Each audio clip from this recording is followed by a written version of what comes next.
Hey everybody, how's it going? Matthew Stevens back here, and we have another video for you today. So, today is January 1st, 2017.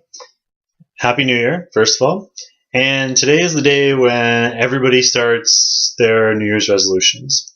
So, New Year's resolution day is one of those things in the fitness community that everybody sort of laughs about because everyone starts at January 1st and then the gym is empty by January 31st.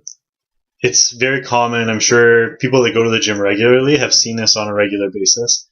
Now, my goal today is to help you stop that from happening or avoid that from happening.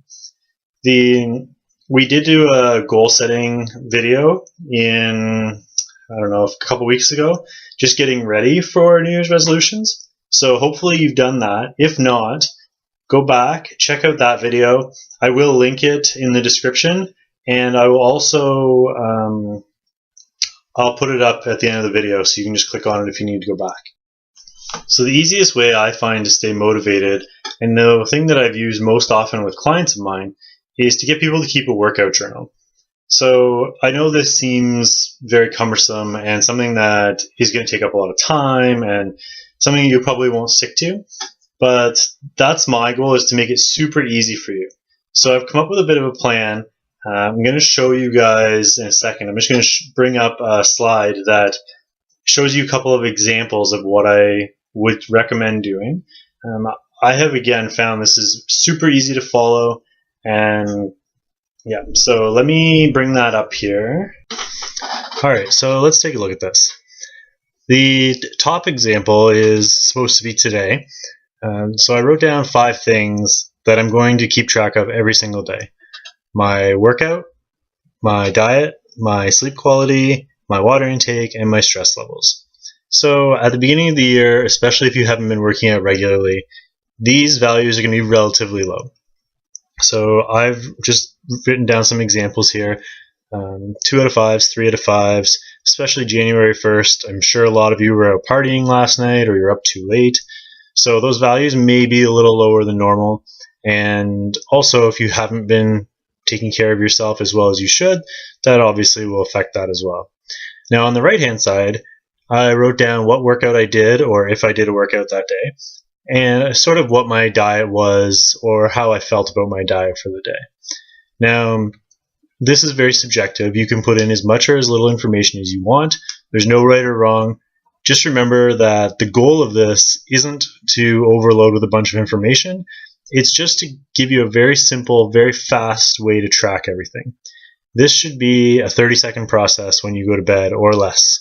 You should lay down, write it in your journal, and you're done. It should become automatic very quickly. So let's move on to the second example now. Second example, 3 months from now. And all the same things that we're tracking, but you can see all the values went up to either 4 out of 5 or 5 out of 5. Now, this is a very natural thing to happen. Most people, especially after 3 months, if they've been doing this for 3 months, your values are going to go up.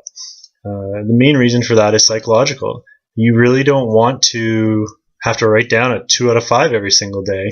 So you subconsciously start to make changes. You start drinking a little more water. You're aware of how much water you're drinking. You're aware of what time you go to bed, what time you get up in the morning, how your stress levels are. Now, on the right-hand side of that, I just wrote down the workout. There was a lot less to say this day because everything was good. All my values were good. There's no need to go into great detail when everything's going well. So the only time I really write down more detail is days like the first example when there's a lot of 2s and 3s. That way I can go back and say on April 1st, I have a bad day in terms of my values. I can look back and try and see what happened the day before to find out why things didn't go well that day. So maybe January 2nd would be a better example. If we look at, say, January 2nd and say that my sleep quality was poor, and then I can look back and say January 1st, well, I did a really light workout, I didn't eat very well, I drank enough water, but I was very stressed out. So that might explain why I didn't sleep very well that evening. Finally, what is the easiest way to use all this information? What I recommend is just keeping a small book by the side of your bed. It doesn't have to be like a date planner type thing. I've always just used a basic like ruled lined book, and just go in, write down the date, quickly jot down the 5 things, write down your scores, and that's it. Very quick, under 30 seconds, right before you go to bed, and then you're done. It makes it very simple, makes it not something that will get in the way from your everyday life, and if it's just sitting on your nightstand, it's something that you should easily remember. So hopefully that gives you some ideas as to what you can do to help overcome the lack of success in potential workout goals for the new year and your New Year's resolutions. If you have any questions, please don't hesitate to ask them down below. I love getting all your guys' comments.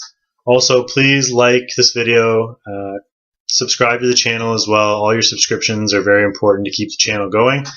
And yeah, have a great new year, and hopefully I will get to talk to all of you soon. Take care, guys.